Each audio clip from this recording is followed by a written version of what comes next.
It's been a week since the Charlie Hebdo massacre. The French satire magazine, well, it's back on for sale. 8 members of the weekly staff were among the more than 12 murdered by jihadists in Paris. Charlie Hebdo was published on the day al-Qaeda's Yemeni operation claimed responsibility for the attacks.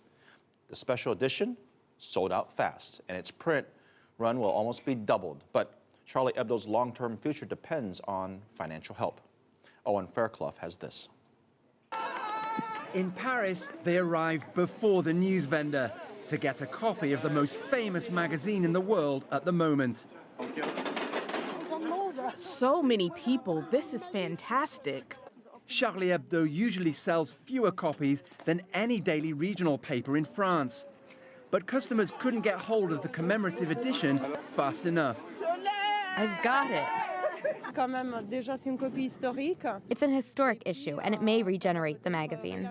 An historic issue that sold out quickly. At this kiosk in Rome, all 25 copies were gone by dawn. An initial print run of 3 million has been extended to 5 million. Nearly 10 times Charlie Hebdo's usual circulation of up to 60,000 copies per week. Some think it's worth more than the $3.50 cover price.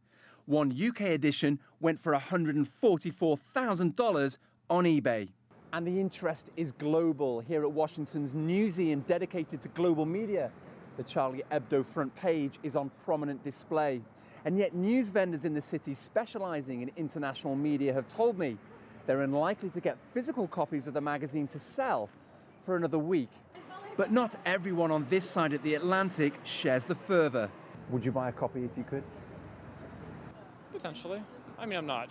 I feel like they've got a fantastic amount of publicity as it is now, so I think they will, despite the loss of life, which is obviously very tragic, at this point, I think their brand at this point is going to be very strong, and I think they'll have no problem continuing. The reality is less clear. Charlie Hebdo is appealing for donations around the world to secure its long-term future. And both the French government and media have rallied to provide more than $1 million of funding and donations to keep the magazine in circulation. Those returning to hold another vigil outside Charlie Hebdo's office are hoping this publication has a bright future. Owen Fairclough, CCTV, Washington.